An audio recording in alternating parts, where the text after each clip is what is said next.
Welcome back. After another short off-season, training camp for the Edmonton Oilers getting underway today.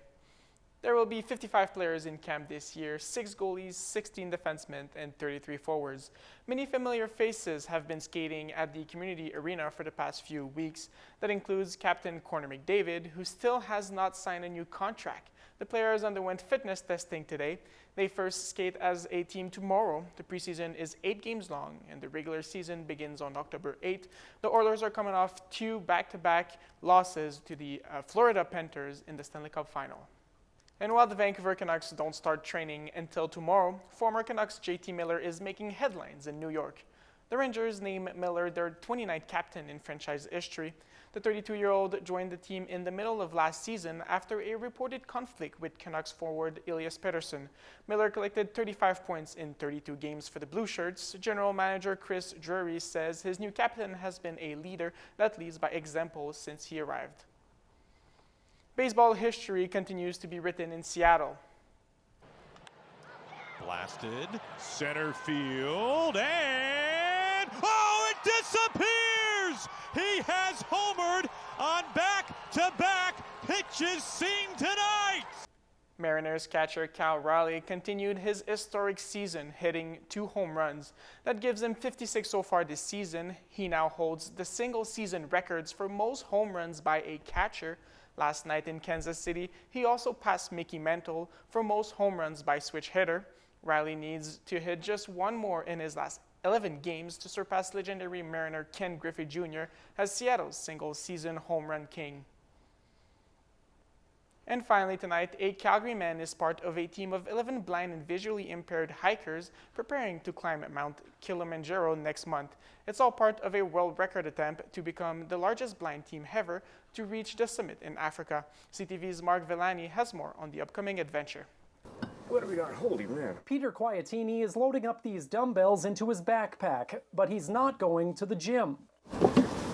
He's going for a hike. The blind Calgarian is training for the adventure of a lifetime, preparing to summit Mount Kilimanjaro next month. Just because the likes of me can't see doesn't mean that I can't do things that you might not expect. But he won't be alone. 10 other hikers from Canada and the U.S. are joining him. The group is attempting to break a world record as the largest team of visually impaired climbers to scale Africa's highest peak.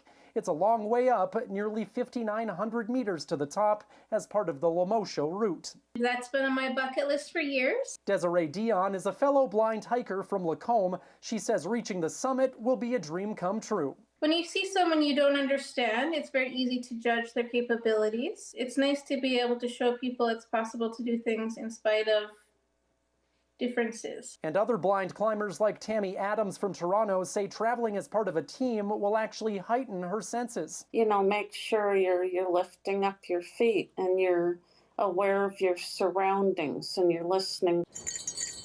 Quiatini relies on bells to listen to those around him and a hiking pole to hold on to a sighted guide in front. His wife won't be making the trip to Africa, but she's taken pride in keeping him safe during training. Communication is everything. He wants to know what he might trip over to avoid a problem. He needs to know where the trail's very narrow and he might fall off the side. My feet just have to accommodate all the variability in the trail. And although it's an adjustment, these hikers are determined to show what's possible. It does send a message that we are capable. Go for it. I mean, take the opportunity while you can. It's going to be extremely exhilarating. Mark Villani, CTV News, Calgary.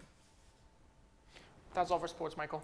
Great stuff. And we were talking this morning in the newsroom about what a great time of year it is for sports. We've got of course, training camp starting today in Edmonton. We've got football, both professional and college. The postseason and the MLB is coming and as then, well. Of course, the baseball postseason. And the my Seattle Mariners, they're on a bit of a heater, 10 games in a row. And what's happening with Cal Raleigh is just extraordinary. It's incredible. It's incredible. That is our newscast for tonight. Thank you so much for watching. We'll both see you here tomorrow night at 6. Good night. Bye-bye.